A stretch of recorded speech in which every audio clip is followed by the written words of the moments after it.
what's up, and welcome back to my channel. For those of you that are new here, welcome to my humble abode. My name is Karen, and thank you so much for checking out my video. Just want to, as always, remind you to hit that red subscribe button. There'll be a little reminder up here on the screen. Make sure to hit the little red button and to follow me on Instagram.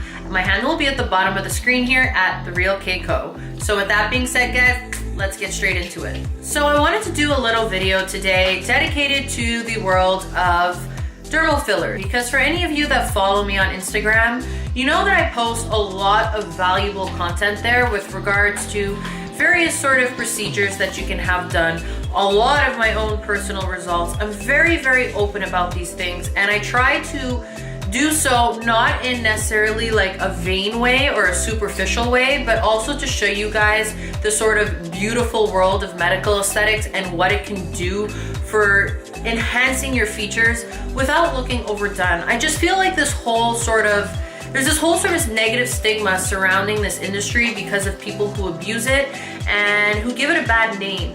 And I want to try to educate you girls in general, whether you live in my area or not, about these sort of procedures and what they can do for you in a tasteful way. So if you don't already follow me on Instagram, maybe in order to appreciate this sort of video, you should quickly check out my Instagram and check out the kind of posts that I put out there. I've already done a previous video on my chin and Botox masseter, but I mean, I've done so much more on my face, and I've shared that with all of you guys on Instagram already. There's Botox pretty much all over my face, forehead, eyes. I've even done my under eyes here. I've done my masseters, like I just said. I have filler in my chin, in my jaw here. I have obviously filler in my lip.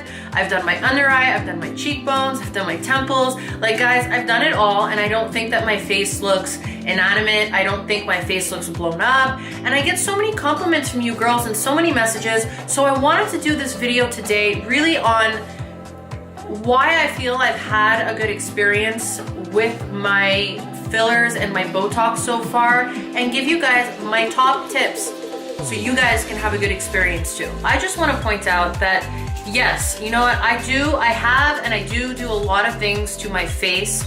I by no means am putting out this content to suggest that everyone needs fillers or Botox, or that you need to have certain kind of features in order to be beautiful.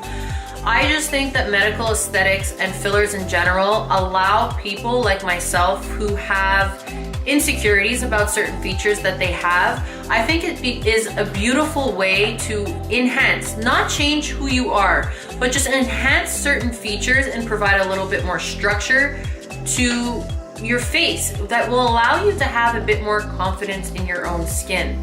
So I am personally the type of person who doesn't think there's anything wrong with that. And if you're not like that, and you're more like, you know, I'm natural and I like to be this way and I don't care for fillers, like, girl, that's fine. Like, I'm by no means suggesting that everybody needs to do these things, but it is a very popular thing, and I just want to put out this information for those of you who are interested by these procedures and who are looking for information and having a hard time finding honest, real information. So with that being said, guys, let's get started.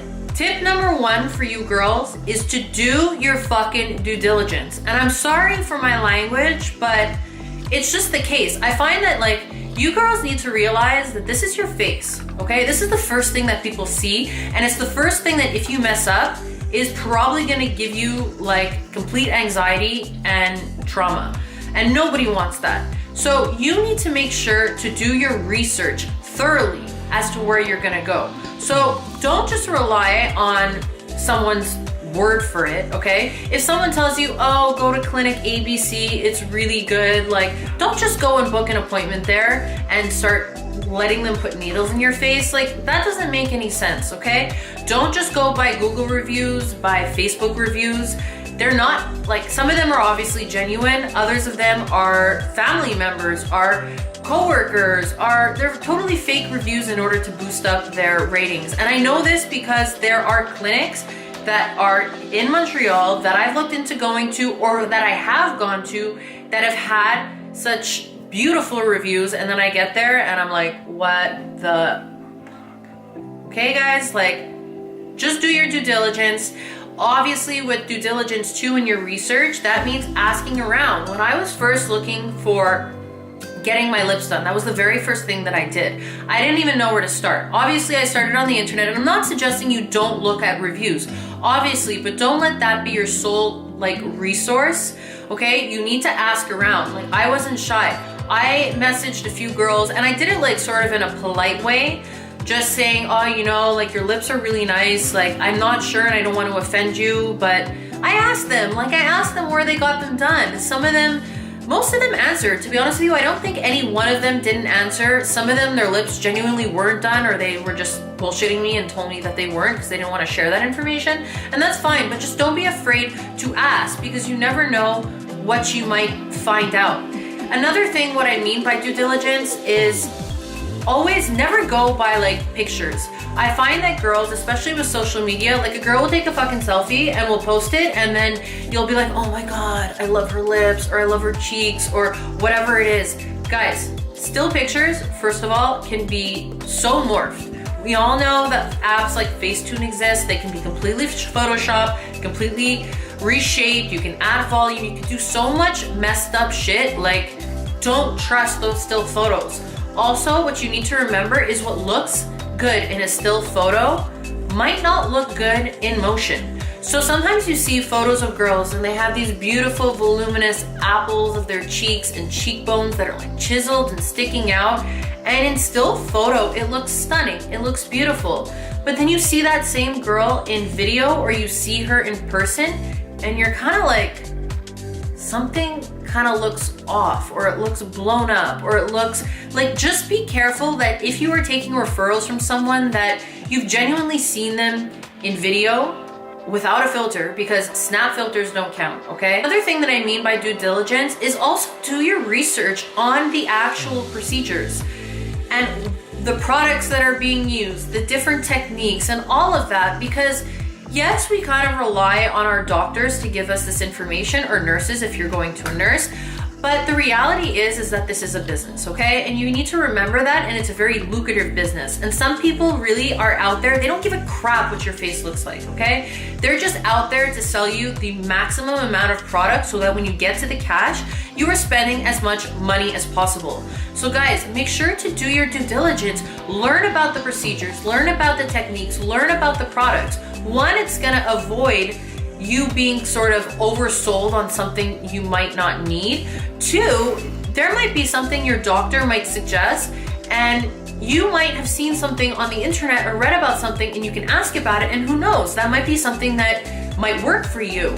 Or I find that I have really good experiences with my doctor, because I'm also I educate myself on these treatments, so I'm able to really express to him express to him properly what it is that I like and what it is that I'm after. I've saved, I don't even know, if I open up my Instagram right now, or my Google, my screenshots right now, I've saved so many photos of what I like and also what I don't like, so that I've done my research, I'm bringing everything to the office, and I'm like, here, this is what I want, can you give it to me? And I'm able to communicate that with him. It's so important in order to have good results.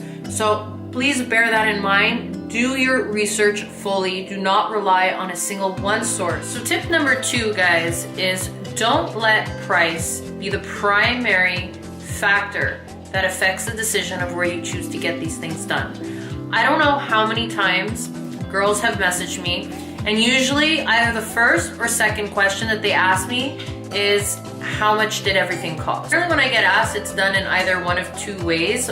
One, obviously, if you're gonna go somewhere, you're curious about the prices, and that's totally fine, obviously. But a lot of girls message me and ask me for the price, if it's too expensive, they're not gonna go there.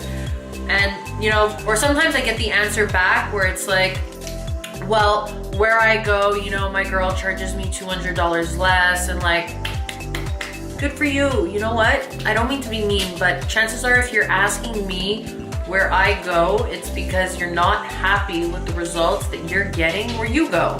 And the reality is, in life, is kind of you get what you pay for.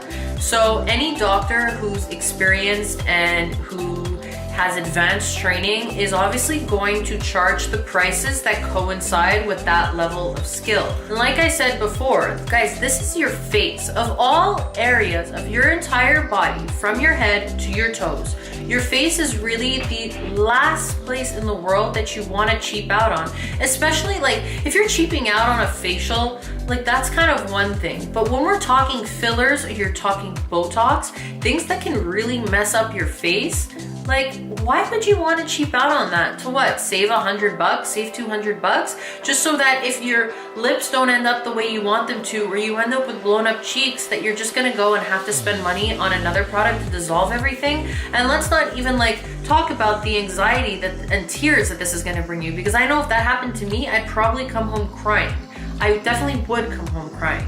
So like my suggestion to you is, like, if you can't afford to spend the money on going to a proper clinic and a skilled injector, like just don't do it. Like it's not worth it.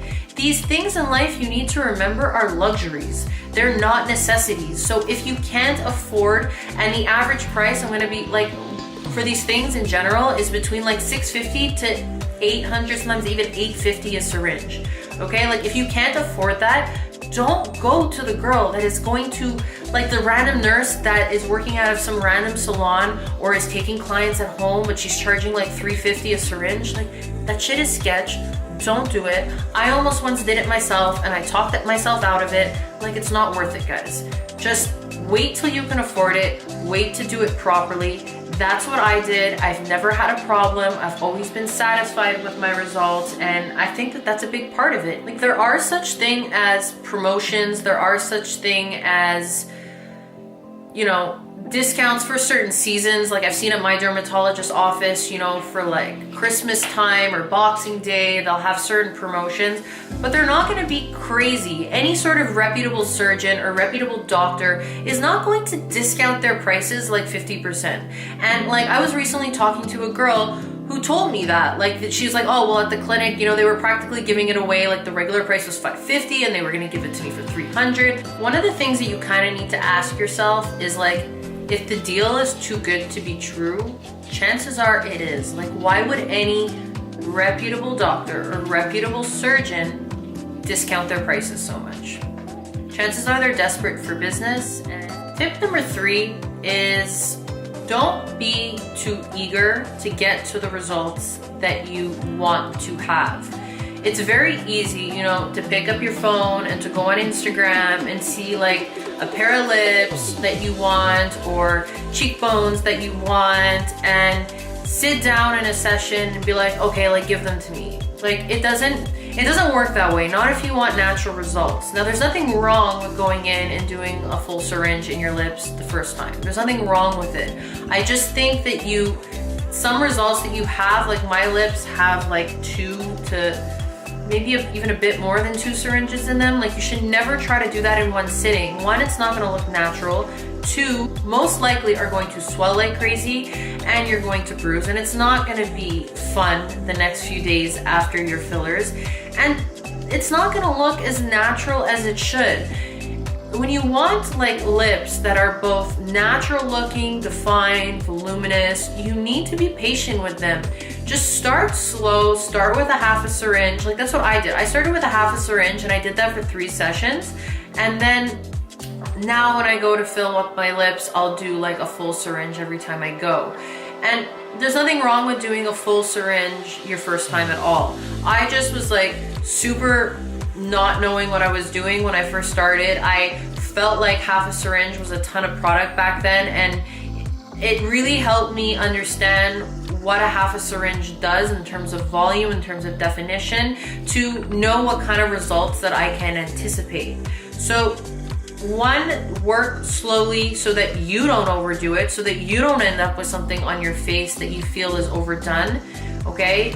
And 2, also so that you can get the most natural looking results. My doctor told me that like to have lips like mine that are defined, that are voluminous, that still look natural, these things need to be worked with over time. So start initially, let's say with 1 syringe, and then go top up earlier, or wait a couple of months and wait till it heals and add to that and build on it. That's the best thing that you can do.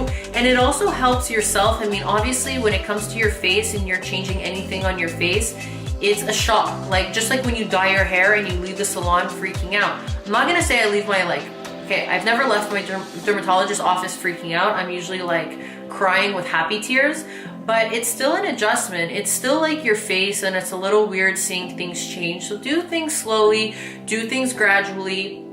Also, like, I know with the lips too, if you try to like inject too much product in at once, you're more likely to have complications, more likely to have lumps, and just end up looking blown up in general. And like the filler can also move around if too much is put in. I've seen some girls who end up with it like in their top lip and get like that monkey look. Like it's really not cute. So just work slowly, always respect the shape of your features that you're starting with. So just because, let's say you go, like I've had girls go to my doctor and like pull up my Instagram and pull up my pictures, but just because my lips look this way or my cheeks look this way doesn't necessarily mean that you can have that. Same way I can't necessarily have the results that you might get, because you need to respect the features that you start with. We're meant to enhance them, we're not trying to change them. If you have paper thin lips, you're probably never gonna get those big Instagram lips. And the second that you try to do that or go to a doctor who's going to attempt to do something that you're just not meant to have, is the second that you're gonna probably start looking a little nuts or a little overdone. My next tip for you guys is going to, this kind of ties in, I guess, with the earlier point, because it all has to do with budget. There's no secret that these procedures are very expensive, okay? Like it adds up real quick. And like the lips area and like under eye areas are one thing because they don't require a lot of filler. But the second you start doing your cheeks and you start doing your chin and your jaw, like those areas are large. They require a lot of filler. Like just here in this area of my face, I have 4 syringes of filler. Like do the math at like anywhere from $650 to $800 per syringe and how much that adds up to. And like, you gotta remember that these aren't one-time procedures. This is like you buy a car, you buy a higher end car, and like you need to put in the premium gas. That is what it is. You wanna maintain it. Like, this is what it is. So if you can't afford something, don't start it, because let's be real right now. If you start doing, okay, like me personally, I have on my forehead here, I have like this crevice. I have like this frown line that I really don't like. And it's kind of one thing when something bothers you and you've never fixed it. So you just kind of like accept it for what it is. But the second that I did Botox and I got rid of it and I saw how much better my forehead looks, do you think I'm gonna go back to the way I was before? Same way, like once now that I have like some definition here and I have this projection in my chin and it changed my whole profile view, I'm not gonna go back to the way that I was before. So don't start something if you can't continue the procedures, because otherwise you're gonna find yourself maybe doing something that you can't afford, and you shouldn't be doing fillers if it's gonna put you in debt. Because fillers, it's not, okay, I'm not saying you should indebt yourself to like ever do surgery or something like that, but at least if you do a surgery, it's once and you pay it off and you're done. Fillers are like, I see like they finance fillers in some places, and I find that completely ridiculous, because you're gonna finance something and then be paying for it monthly, and then you're gonna be due for top-ups, and you're constantly going to be indebting yourself for fillers. Like it's absolutely, like it mind blows me. Other than that too, like you wanna make sure that you can also afford the full span of your treatment. So what I mean by that is like, okay, if you take my chin, for example, it requires a lot of filler generally in that area. So if your doctor tells you that a full treatment for something is gonna require like 3 or 4 syringes, don't be like, oh, well, you know, I kind of like only anticipated on spending like $700, so I'm only gonna do 1. You're better off not really doing any. Like, it's one thing if you're gonna separate your treatments. Let's say you're gonna go once a month for 3 months and get it done. Like, that's fine. That's a bit of a better way to budget and to make it more affordable. Like for my chin, I did it in 2 sessions. I did 2 in 1 session, and then a couple of months later, I did the other 2. That's fine, but don't do like 1 syringe thinking that you're gonna get the results that you want, because 1 syringe in this region is really nothing. 1 syringe of product is the equivalent to 1/5 of a teaspoon. Like that's mind-blowingly like small amounts of products. Granted, it makes a big difference Millimeters in the face are like miles, really, in reality. But I mean, still, if you're gonna only put in one, the reality is you're probably gonna be disappointed with your results, and then you're probably gonna feel like, well, I just spent $800 and I'm not happy, or I don't see a difference. Well, that's because you didn't do the full treatment.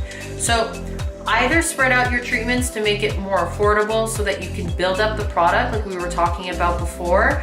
But if in general you can't afford to maintain, or you can't afford put in the full amount of product that you're going to require, just wait, guys, wait, because you don't want to get used to having something that you can't afford to upkeep. Fillers, like anything else, doctors or nurses are going to work within their comfort zones. Any honest doctor will, right? It's another story that we can get into if someone is just trying to oversell you on product to make as much money as possible out of you. Like, definitely avoid those places like the plague. But like, just like you would go for, let's say, like my girlfriend was telling me when she was looking to get her boobs done, right? She went for consults with doctors, and there was a doctor that she legitimately wanted to do her boob job, but he refused to go as big as she wanted him to, which is fine. The doctor operates within what he feels is beautiful and within his limits. And you need to find a doctor whose vision aligns with yours and whose limits align with yours. So that might take some research. If you guys like the work that I have done on my face, or the before and afters that I've shared with you, then maybe my doctor's for you. If it doesn't look done enough, or you're looking to go that step further, maybe my dermatologist isn't for you. So again, this goes back to doing your research and knowing what you want and being able to fully communicate that. So yeah, that's pretty much it. I wanted to like give you guys general tips on fillers as a whole, or Botox as a whole, not specifically tackle one specific kind of procedure, because I think it has less to do with the actual like procedures that you're doing, but more to do with where you're going. And your results don't only have everything to do with your doctor, it has everything to do with you too. Yeah, so I'm gonna end this video here, guys. I hope you enjoyed this video. I hope it was useful, and I hope it was informative. Even if you're not interested in fillers or Botox, I hope that this information still is educational, just to teach you guys about it and not like see such a negative sort of stigma surrounding it like most people do. So with that being said, guys, remember to subscribe, to hit that red subscribe button. Remember to follow me on Instagram at TheRealKCo, and I'll catch you in the next one.